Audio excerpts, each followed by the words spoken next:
Hello दोस्तों, आपका स्वागत है केमिस्ट्री पे। आज हम एटॉमिक स्ट्रक्चर समझेंगे कि एलिमेंट में जो एटम रहते हैं उनका स्ट्रक्चर किस तरीके से होता है। ठीक है, तो सबसे जो एटम रहता है उसके सबसे जो अंदर रहता है वो उसको हम कहते हैं न्यूक्लियस। ठीक है, न्यूक्लियस के अंदर क्या होता है? प्रोटॉन और न्यूट्रॉन। प्रोटॉन और न्यूट्रॉन मिलकर क्या बनाते हैं? न्यूक्लियस।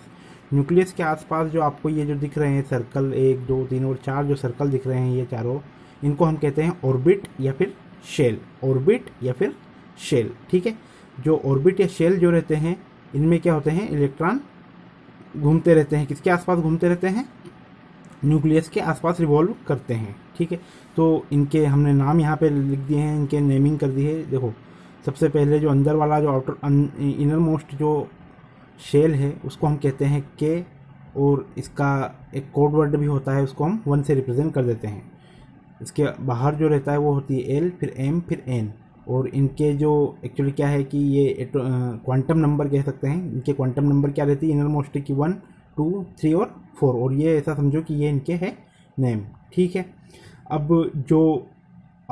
जो ये ऑर्बिट या शेल रहती है इनमें जो इलेक्ट्रॉन रिवॉल्व करते हैं, तो कौन से ऑर्बिट में कितने मतलब मैक्सिमम इलेक्ट्रॉन रिवॉल्व कर सकते हैं उनकी संख्या यहाँ पे लिखी हुई है। देखो, जो इनर मोस्ट ऑर्बिट रहती है उसके अंदर मैक्सिमम 2 इलेक्ट्रॉन आ सकते हैं। उसके बाद में जो सेकेंड नंबर की रहती है उसमें 8 आ सकते हैं। थर्ड नंबर की रहती है उसमें फिर 8 आ सकते हैं। फोर्थ नंबर में 18 इलेक्ट्रॉन आ सकते हैं। और फिफ्थ नंबर की में 18 आ सकते हैं। और जो सिक्स नंबर की आती है उसके अंदर मैक्सिमम 32 इलेक्ट्रॉन्स आ सकते हैं।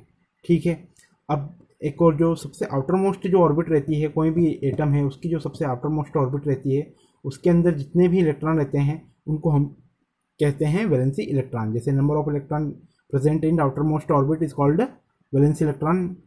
ठीक है, वैलेंसी और वैलेंसी इलेक्ट्रॉन में थोड़ा सा अंतर रहता है, उसके ऊपर हम यहाँ पे अभी चर्चा नहीं करेंगे क्योंकि अभी हम समझ रहे हैं एटॉमिक स्ट्रक्चर।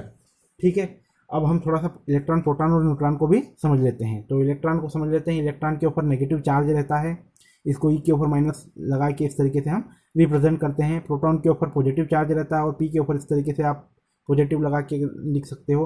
न्यूट्रॉन के ऊपर न्यूट्रल रहता है, मतलब इसके ऊपर कोई भी चार्ज नहीं रहता है, तो एन के ऊपर यहाँ पे नोट लगा दिया है और इसको ऐसे ही छोड़ दो, तो ये हो गया आपका न्यूट्रॉन।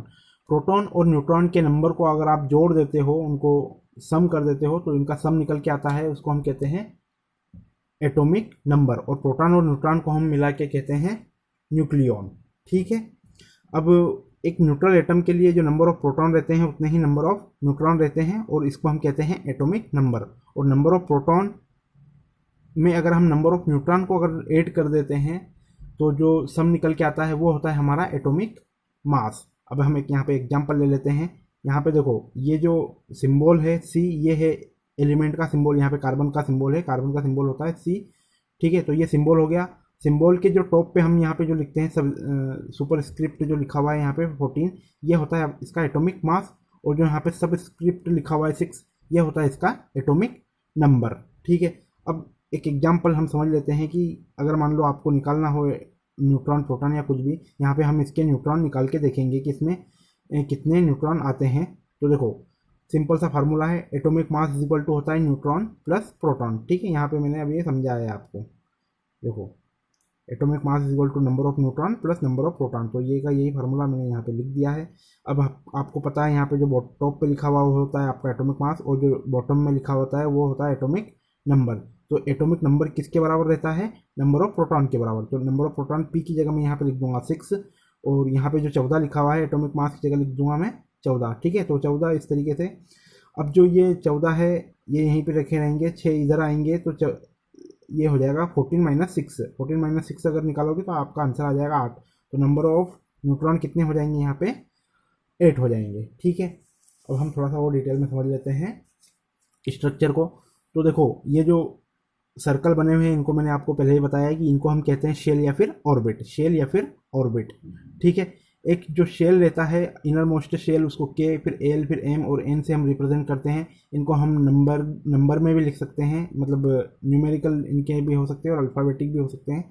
तो नंबर में यहाँ पे के लिए होता है 1, एल के लिए 2, एम के लिए 3 और एन के लिए आ जाता है यहाँ पे 4। और इनको हम क्वांटम नंबर के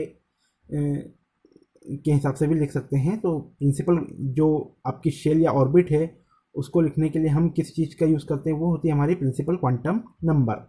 ठीक है, सेकेंड नंबर पे आता है कि जो ये जो शेल रहती है ये किस चीज़ से मिलके बनी होती है। जो ये पाथ रहते हैं ना, ये जो इलेक्ट्रॉन के पाथ, ये मिलके बने होते हैं आपके सब शेल या फिर सब ऑर्बिट से। किससे मिलके बने होते हैं?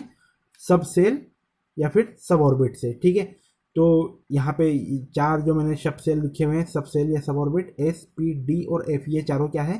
सब सेल या सब ऑर्बिट है। और इनके लिए भी जैसे यहाँ पे के लिए 1 लिखा था, ऐसे ही यहाँ पे एस के लिए 0 आता है, पी के लिए 1 आता है, डी यहाँ पे ये डी लिखा हुआ है, डी के लिए 2 आता है और एफ के लिए यहाँ पे 3 आता है। इसके लिए जो क्वांटम नंबर होती है वो होती है आपकी एजीमुथल क्वांटम नंबर, और इसको हम एजीमुथल क्वांटम नंबर को एल से रिप्रेजेंट करते हैं। ठीक है, थर्ड नंबर पे जो आता है, जो सेल या सबसेल रहती है वो किस चीज़ से मिलके बनी होती है? वो मिलके बनी होती है ऑर्बिटल से। ठीक है, जैसे यहाँ पे मैं एग्जांपल ले लेता हूँ पी सब ऑर्बिट का। ठीक है, ये पी सब ऑर्बिट है, तो पी सब ऑर्बिट यहाँ पे जो 3 बॉक्स बने हुए हैं, ये तीनों बॉक्स किस चीज़ को रिप्रेजेंट, तीनों मिला, अगर आप इन तीनों को मिला देते हैं तो ये बन जाता है आपका पी सबसेल या पी सब ऑर्बिट। और अगर एक जो बॉक्स है उसको अगर आप देखोगे तो इसको बोलेंगे हम ऑर्बिटल। ठीक है, तो यहाँ पे जो शेल है, सब शेल कितने हैं? यहाँ पे एक सब शेल है, और ऑर्बिटल यहाँ पे कितने हैं? 3 ऑर्बिटल है। ऑर्बिटल इसको हम मैग्नेटिक क्वांटम नंबर के थ्रू रिप्रेजेंट करते हैं। ठीक है, जो आपके ऑर्बिटल रहते हैं उनको रिप्रेजेंट करने के लिए हमको मैग्नेटिक क्वांटम नंबर का यूज़ करना पड़ता है, उसको हम एम से रिप्रेजेंट करते हैं। और इसकी जो वैल्यू आती है वो प्लस एल से लेके प्लस एल से 0 और माइनस एल तक होती है। ठीक है, ये जो एजीमुथल क्वांटम नंबर है ना, तो एजीमुथल क्वांटम नंबर को प्लस से शुरू करो तो माइनस तक लेके चले जाओगे तो जो नंबर आएंगे वो सब क्या रहेंगे?